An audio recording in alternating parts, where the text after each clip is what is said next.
Silver is exploding upwards.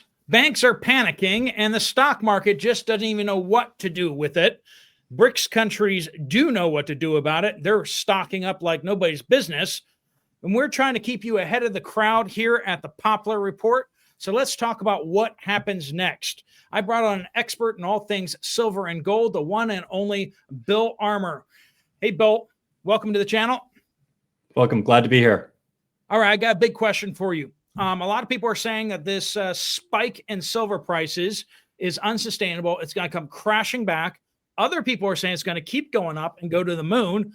What is your professional kind of thoughts, your professional opinion on these things? I would say the price of silver is unsustainably low. It's been unsustainably low for a long time. We're looking at major banks are talking about silver at, wait for it, $400 an ounce, which you might think that sounds insane, but people thought it was insane to talk about silver at $50, $60 an ounce. And look where we are in just a few short months. So 400 an ounce is what most people are talking about right now. That is 8 times higher than what it is right now. If people were to buy an ounce of silver right now and sell it at 400, that's 8 times profit. Yikes. Yeah, it's unbelievable. And this is something that has been building for a long time. You've heard me say, you've heard many, you've said it, that the price of silver has been pushed down, through paper trading for a long time. We'll get into some of that, I'm sure. But ultimately, this is finally the physical silver holders are pushing back, and we're going to see that dam break. And that's really what it's been for a long time, is a dam keeping the price of silver down. And eventually that dam, there's so much pressure building, that's going to burst open. And now, people could say maybe 400 is higher than its true value, but that's the nature of a dam breaking. The water is going to rush into places it probably won't stay at. But I mean, frankly, you get in, if you get in at 50, 60 and you're selling at 320 because it dropped from 400, I don't know how upset you really are. Yeah, and this is not just for people who want to get into silver, people who want to get rich. We're talking about banks imploding. I mean, this is going to have massive financial consequences for the world all over. Central banks, banks like JP Morgan Chase. We're going to see banks like PNC. We're going to see banks like Bank of America. A lot of these banks have been they've been gambling against silver, and they're being burned massively. And so this is going to potentially collapse major banks, have major economic implications for employment. There will be central bank interventions coming up. Yep. So friends, if you're not in silver, this applies to you. If you want to get into silver, this applies to you. If you're in silver, this applies to you. We're going to walk you through a bunch of this stuff you haven't heard anywhere else. So thanks, Bill, for coming on board. He has a background in military intelligence, and he is now working with Genesis Gold Group. He's at the center of hearing a lot of stuff. So appreciate you coming on board. So what are you hearing at Genesis Gold from people you're talking to and industry insiders? Yeah, absolutely. Well, a little bit of framework for how this happens. You've got banks. What they do is they'll lease gold or silver. In this case, obviously, we're talking about silver, but they'll lease that silver out at an interest rate. Generally, that's very, very low, 1%. But it's called backwardation, which is a big term. But all that means is that things are backwards of how they should be. Normally, the future price of silver, when you buy those, is going to be higher because we expect the price of metals to go up. Right now, the cost to get silver right now is higher than it is to get silver in 3 months, which represents this growing problem, this demand. So all of these people are going to the banks that have been leasing. They say, we actually want this silver now. And the banks say, okay, we're going to go try and get it. And so now they've emptied the London vault. They've emptied Shanghai. They're emptying New York. All of a sudden, there's not enough silver. Sure, they can mine silver in the future, and that's great and all. But for people, industry that needs silver now, they are trying to cash those tickets, and the banks are looking around saying, we don't have it.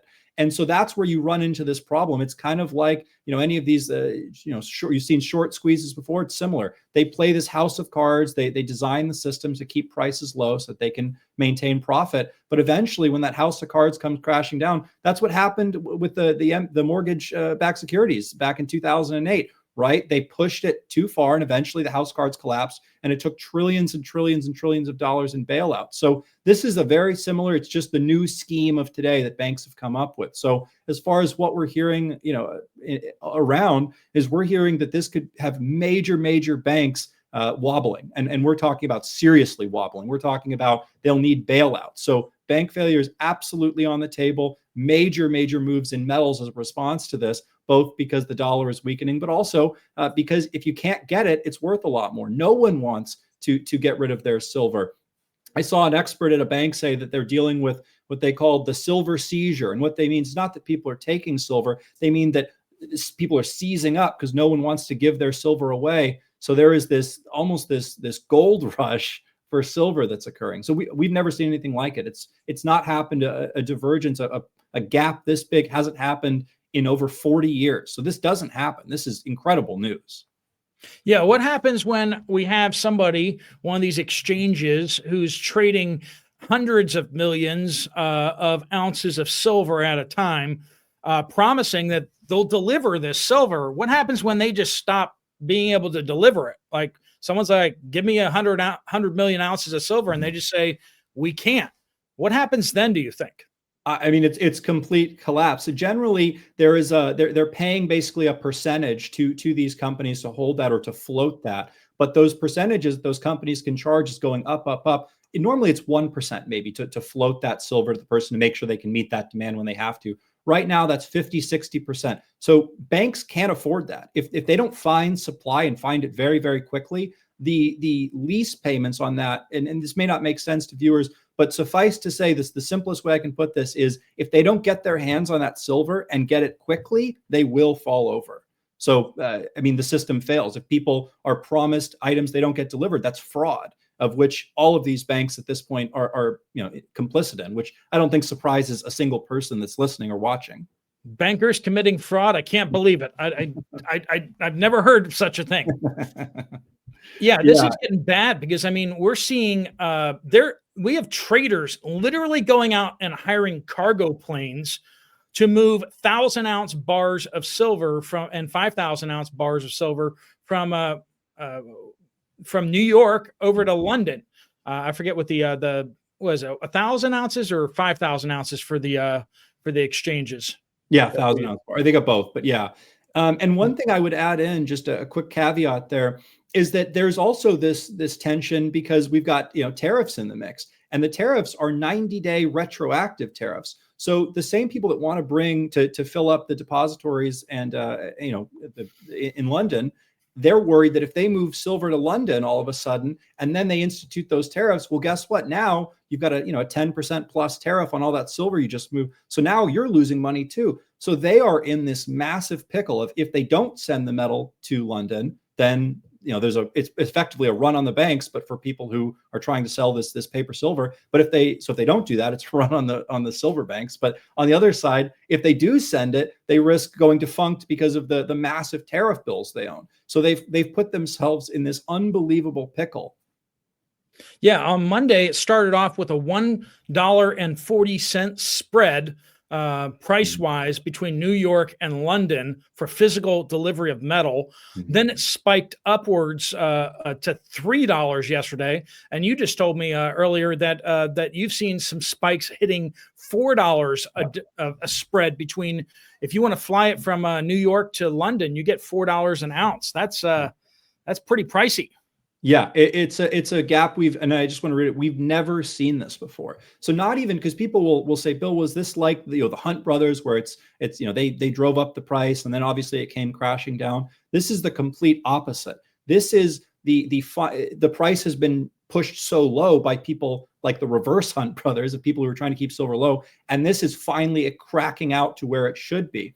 Historically, you see silver at about 35 ounces to 1 ounce of gold. That's the true historic value. So if gold is 1,000, we would expect silver to be in the $30-ish range. Right now, gold's obviously 4,150 roughly. So we expect silver to be in the $150 range. So much, much higher than it is now. And eventually it's going to explode to that. And a lot of people are expecting that it rubber bands, that it overshoots that. So that 150 is the conservative, maybe where it ends up when the dust all settles. But until that rubber band kind of snaps back the other way, we're talking about that continuing even further. And it's not going to be a gentle rise either. We're going to see It's going to crush banks as it explodes upwards. I mean, we're seeing this happening in London, but we haven't yet seen the same kind of crisis happen in Shanghai, but we will. We haven't seen the same crisis happen in Japan yet, but we're already hearing word out there from the Japanese exchange that they're seeing their vaults emptying out. And in New York, when it happens in New York, it's going to be like an atomic bomb going off. Yep. I mean, New York and Chicago are the biggest purveyors, and that's going to be massive.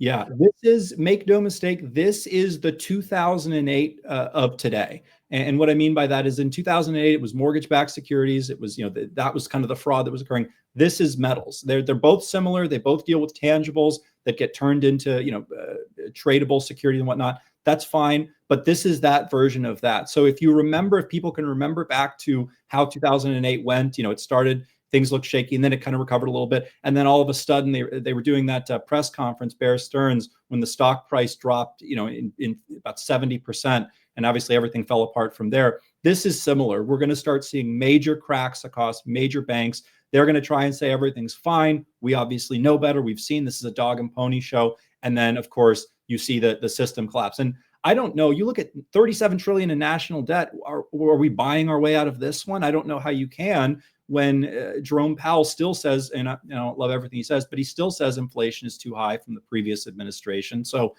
I mean, what, do we kill the dollar to save the banks? I don't know. These are questions that people have to really understand are going to be answered. Yeah, I'm actually moving, Bill. I've told a lot of the audience that I'm actually moving over to the Philippines, and so I'm getting my house all ready for sale. And I came across something interesting. I came across a newspaper, and in the newspaper they have real estate. This is back when Pittsburgh was really kind of getting off the ground. And if you'll see here, $35,000 for a house. I know for a fact those houses are selling for $350,000 to $450,000. And it's not just that one. $28,000 for a house, right there. Yeah. Wow. Those are selling for at least 10 times that. That's 1973.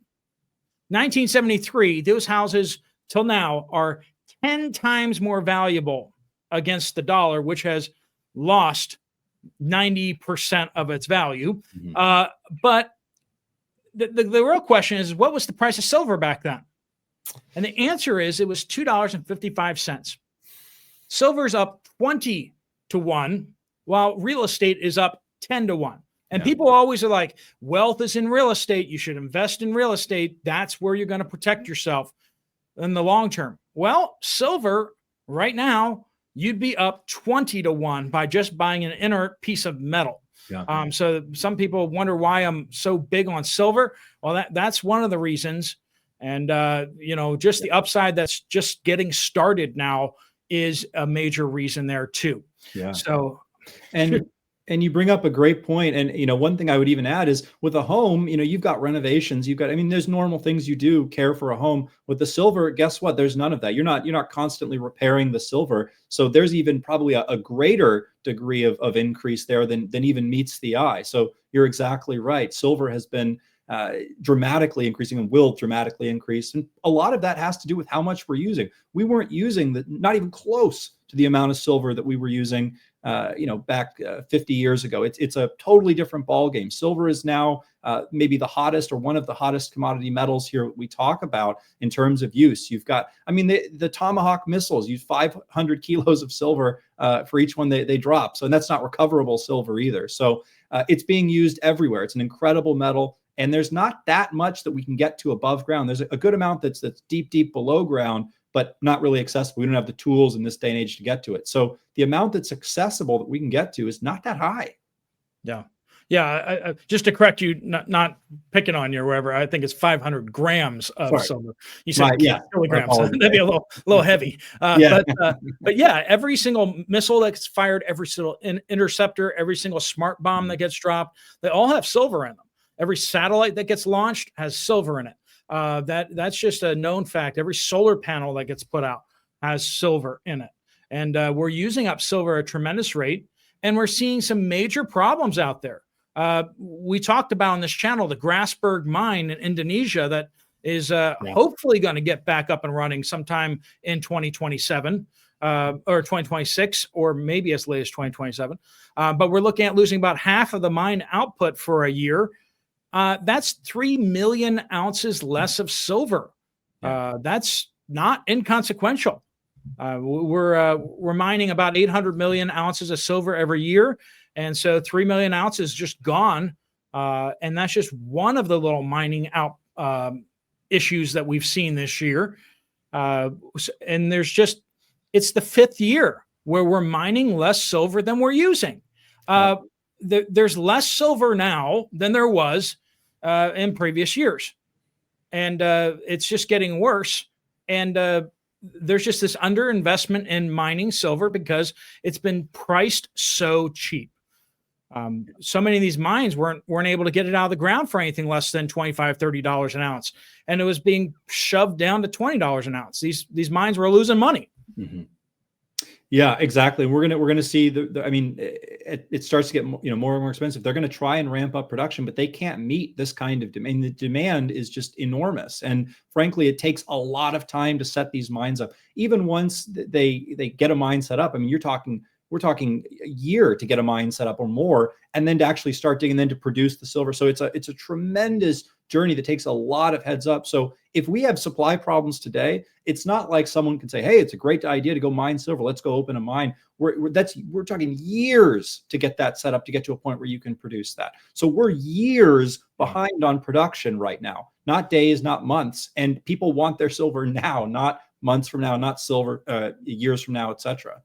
From discovery to first pour, we're looking at 17 years. Yeah, that's what it is. It's absolutely insane. And that Grasberg mine in Indonesia, it's not a silver mine; it's a copper mine.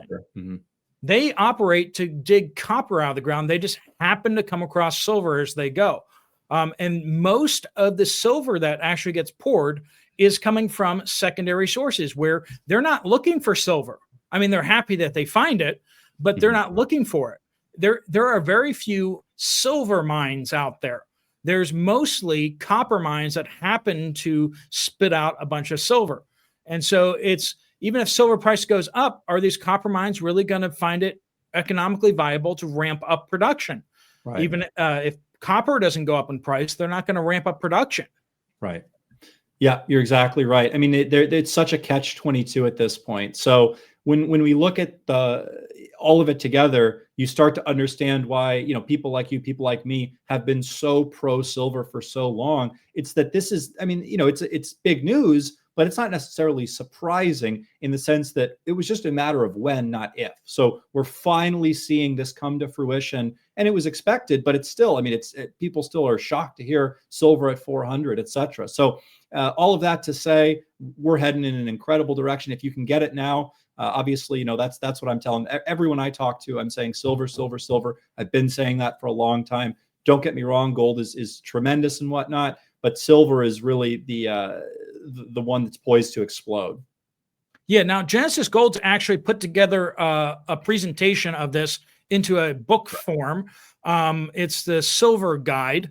And it doesn't have the most recent stuff that you and I have been talking about what's been going on just the last couple of weeks.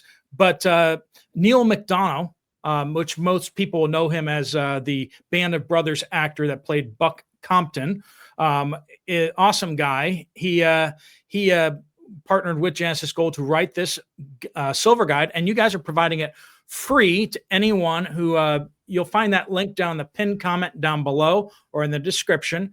But it is poplarsilver.com. You can get your free copy. Just fill out your information. They'll send it to you, and they'll reach out to you and see if you have any questions about what you can do with your IRA or 401k. But if you could just walk somebody through, if somebody wanted to get into silver right now, and they were asking you what they can do with Genesis Gold, could you just give them kind of a run through of like options that they'd have and what you would talk to them about? Yeah, absolutely. So you got many options. Really, it's just a matter of how are you set up. So IRAs, 401ks, any sort of retirement accounts, 403bs, et cetera. These are able to be moved instead of having to sit in the stock market and watch this from the outside, you can actually own physical gold and silver. And to make a very, I want to reiterate this one more time. It's not the paper. We do not offer the paper gold and silver that a lot of these companies are getting in trouble with. This is physical gold and silver that you own personally. It's not leased out to anyone else. That is your physical gold and silver. So we would help you set up a type of account called a self-directed IRA that lets you own physical gold and silver.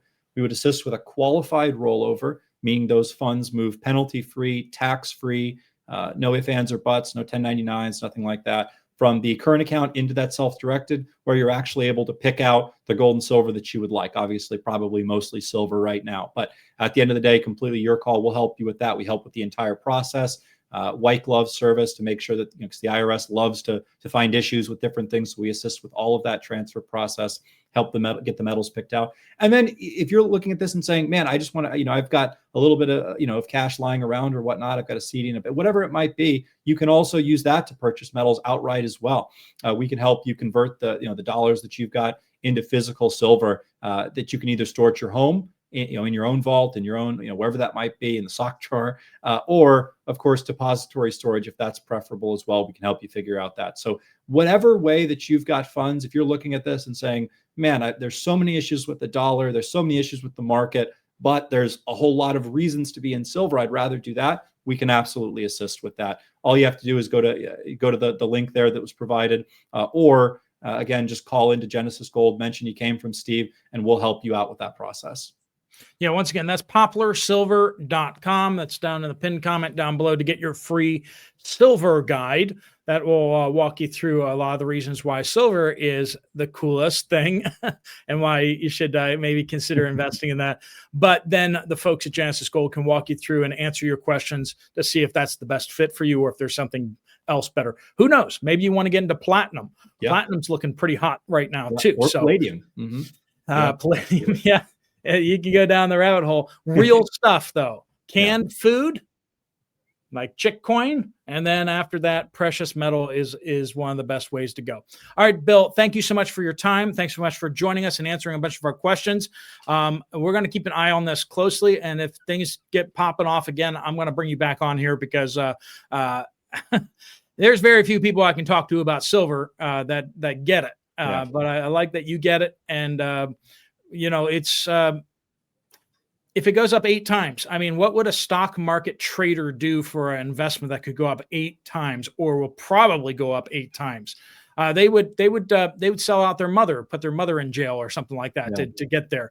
And people have a tremendous opportunity right now.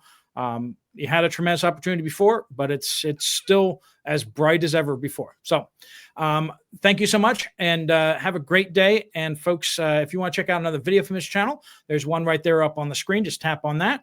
If you want to get your free silver guide book, that is down in the link right there on the screen or pinned comment down below.